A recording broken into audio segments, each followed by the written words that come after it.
Greetings and welcome to Book Talk. My name is Bill Lemansky, and today we're going to be discussing Stop Battling Disease and Start Building Wellness as the prime title of the book,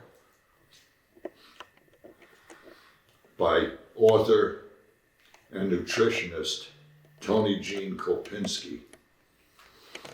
As you'll note, Stop Battling Disease and Start Building Wellness is the title of two of her other books, the main title that is. One is on nutrition for people in terms of how to live a healthy and nutritious life. The other is an interesting cookbook defining what you can prepare to maintain that healthy and nutritious life. However, the subtitle of her latest book is Your Guide to Extraordinary Pet Care. So this book addresses the needs of your favorite animal at home, be it dog or cat. In my case, it's dogs. So I'd like to, before getting started, I'd like to just briefly read a short paragraph that gives you an idea of the essence of the book.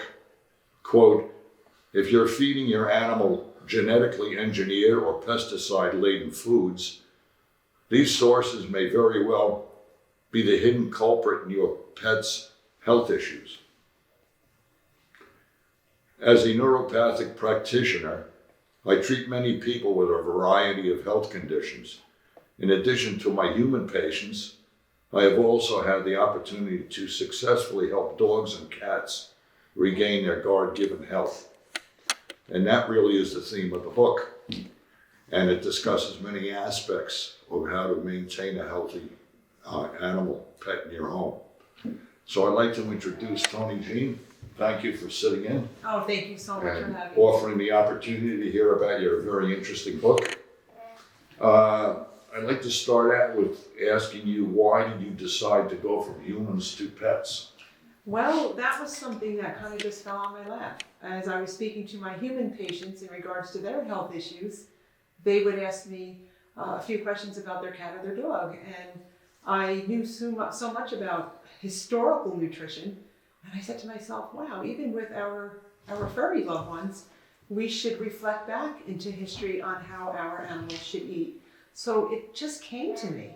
And I always had animals or dogs when I was a child. I grew up with dogs in the household.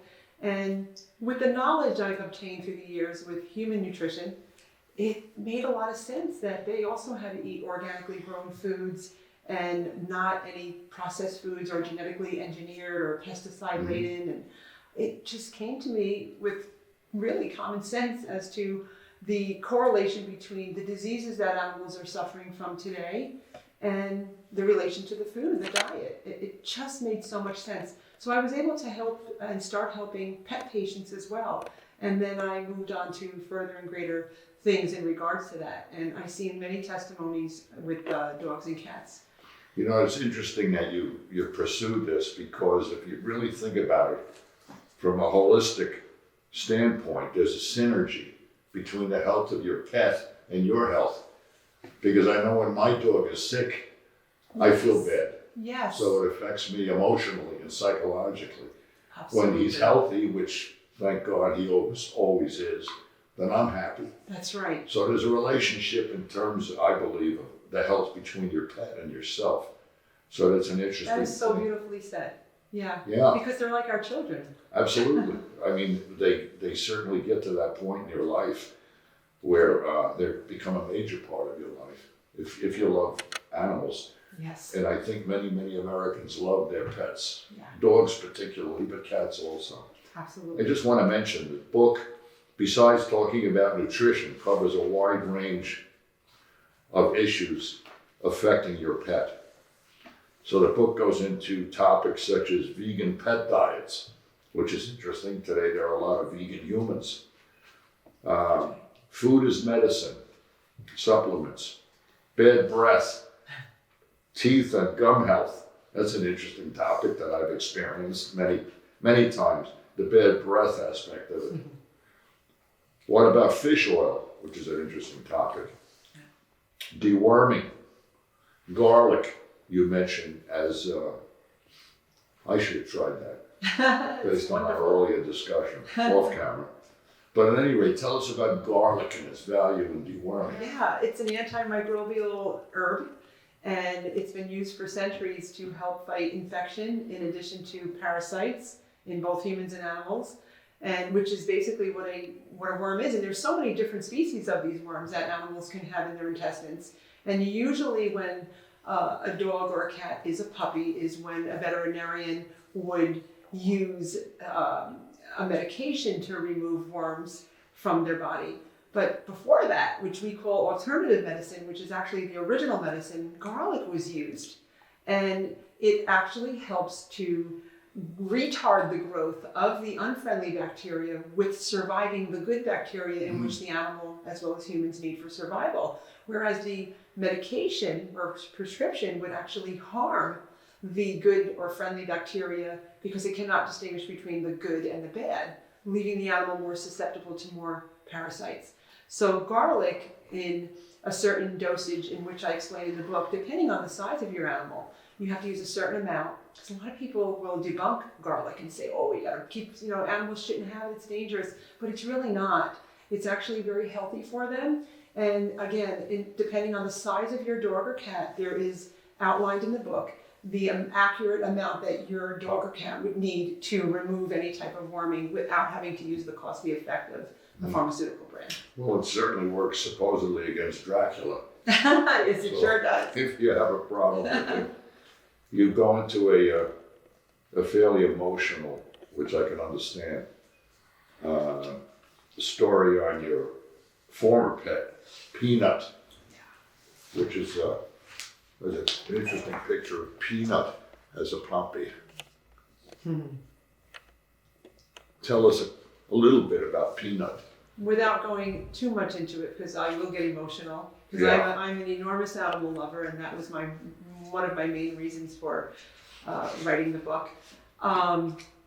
He was my first pet as an adult, I should say, because we grew up with dogs, and he just bonded with me. So when I got on the holistic journey, and my body was healthy, because I learned the message of health the hard way. I was not healthy. I had all kinds of health issues. I had cancer, I had thyroid issues, I had diabetes. I recall you explaining that to me, yeah. And It's a horror story. It was a horror story. I was not well. My body was like a jail cell. And I embarked on this journey to holistic healing. And in almost 16 years of my life, I haven't even had a cold. I'm in my 50s and I feel like a healthy 16-year-old. You certainly look super healthy. Oh, thank you. I take really good care of myself. And Peanut, I feel like, was a large part of that. He was part of my new me lifestyle. And I took optimal care of him, and we just had a bond. And I know that any animal lover viewing this would relate as yourself. And so he was just a very special part of my life. And his life ended, but he's always here. A part of his heart is always with me, and a part of my heart is with him. So, like I said, as an animal lover, I'm sure you know. So Certainly. I wrote the book as a lot of information, but it touches the heart of those that will read it that really love their animals, because it's a love story. Yeah. And it's our love story. Yeah. And he's just... It was interesting always reading, and certainly in your words, one could very easily detect your feelings towards that animal, which is great. I even have at home a small pet cemetery in the back of my property, which contains the remains of dogs, cats, and when my daughters were young, snakes. Wow. And even a bird. And even a bird. Even a bird, yeah. You have a segment in here on why our furry friends eat grass. And I noticed my dog does that in season. And my grass, that's really kind of an extension from reality when I call it grass, because it's a mixture of various weeds and wild grasses and so forth. It's not really a very cultured lawn. However, the dog I noticed, which is fascinating to me, he knows which grass he should eat and which he should avoid. So he'll go around when he feels like eating grass and check out certain species of whatever's growing there. And he'll find what really satisfies his interest and start feeding on it. Now tell us a little about dogs eating grass. Well, that's just the infinite wisdom within that animal, how they know. They're so connected, Yeah. they're intertwined with It's nature. amazing. It's I watch amazing. So I always tell people, as I get asked that all the time, why is my dog eating grass? And you shouldn't be alarmed. They know they have, from that infinite wisdom, they know that they need to give themselves, if you would, a physic or a cleanse. Yeah. So the grass has so much chlorophyll, which what I like to call plant blood. I talk about that in my first book. How the green pigmentation is, I like to call plant blood, because it purifies our blood, it cleanses the body, cleanses the intestines. So they know that they need it. The only time that eating grass is a concern is if they're doing it excessively, very quickly and constantly, and they're not taking a break from it. Then it would be alarming and something that would need a trip to the vet, just to make sure that there's not something infiltrating the body that can harm them. But other than that, it's a very normal thing. And the different species of grass that are in your yard in particular or out there in nature, the animal knows exactly which ones they need because it's medicine. Weeds are medicine, and here we're killing them with Roundup or this genetically engineered herbicide known as glyphosate. We shouldn't be doing that. God put them here for our consumption and as medicine. And we go to the health food store to buy these exact weeds that are growing in our yard, and here we are killing them. Right. Yeah. Well, I don't spray my lawn with anything. It's enough problem just keeping it short. Tell me about it. But I noticed also, excuse me, which I don't know if it's good or bad.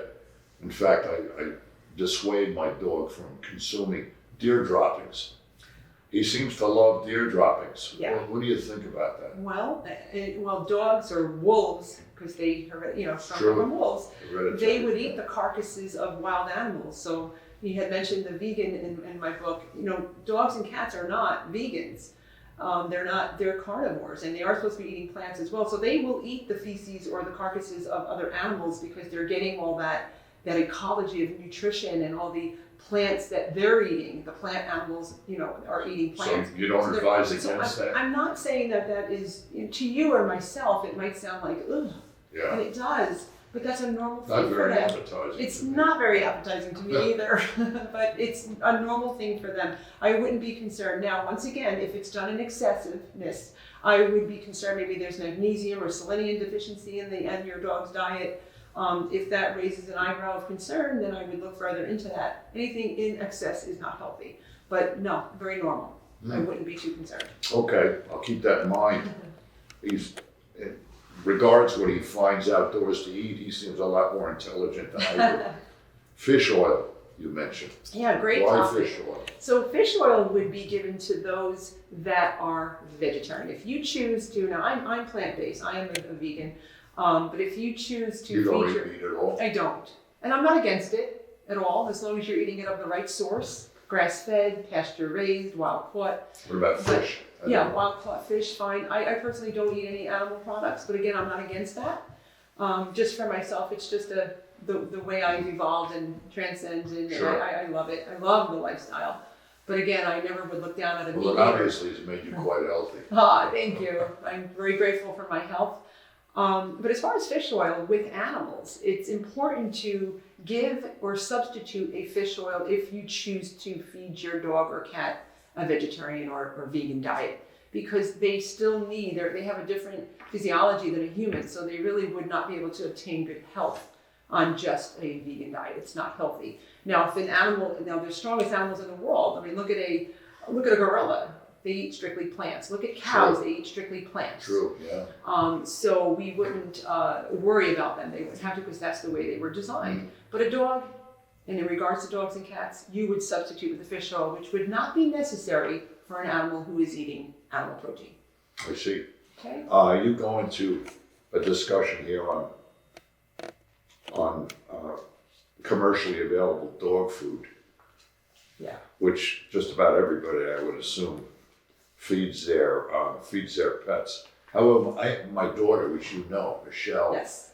cooks for her dog. And when I visit It's her, amazing.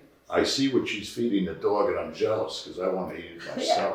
Yeah, of course. Oh, there's times I'll have something. I'll make a chicken or something, and it's my husband is. I have some leftovers, and like, you're eating the dog's food to my husband, and it's like it's for humans too. But so I can relate to what you're saying. But as far as, you know, the best dog food on the market, you're not going to find it because it's not out there. It's really non-existent. And we're getting closer. People are becoming more aware, just like they are with their physical health. They're becoming more aware of, you know, animal health, and they're seeing that their pets are getting diabetes and they're developing the same diseases that humans are. So there has to be some kind of a connection. So people are more opt into, you know, making their own food for their dogs and cats, and they're seeing the difference. So so I would definitely say to get more into the raw foods for dogs and cats. If you were to ask me what is my optimal choice for them, I would definitely say cooking is fine, preparing your own meals, getting rid of all the gibble or the overly adulterated processed foods for the dogs and cats. There's no life force in that food. There's no good bacteria. There's no enzymes, which we need as catalysts to help digest. But I would say a raw food diet is best, is more optimal, and they're finding more of that out there. What about the habit, which a lot of people think is a bad habit, which I'm guilty of feeding scraps, table scraps to the dog? You know, as long as you're scraps, would you put in your body something unhealthy that you would give to your dog? So if you're giving I'm not against that at all. If you're eating stuff that are harmful, you're most likely not going to give it to your dog. Now, if you're eating cookies or something and you sneak the dog, you know, something like that, that's of course not going to be healthy unless it's something that's pet friendly. But if you're eating chocolate or you're eating something with macadamia nuts or you're eating something with raisins or grapes, yeah, they have phytochemicals in those foods that won't be harmful to a human but are potentially harmful to a dog or a cat. And I talk about that. Certain species of avocado could be unhealthy, yet perfectly healthy for us. So, and some species of avocado can be perfectly fine for a dog or a cat. But again, macadamia nuts, raisins, grapes, and chocolate of any kind, even raw cacao, and if you know chocolate in its original form, is very harmful to a dog and a cat because of this naturally occurring phytochemical that can cause kidney issues because they just don't have the digestive ability to digest it like we can. Understand. Yeah. Well, your guide to extraordinary pet care.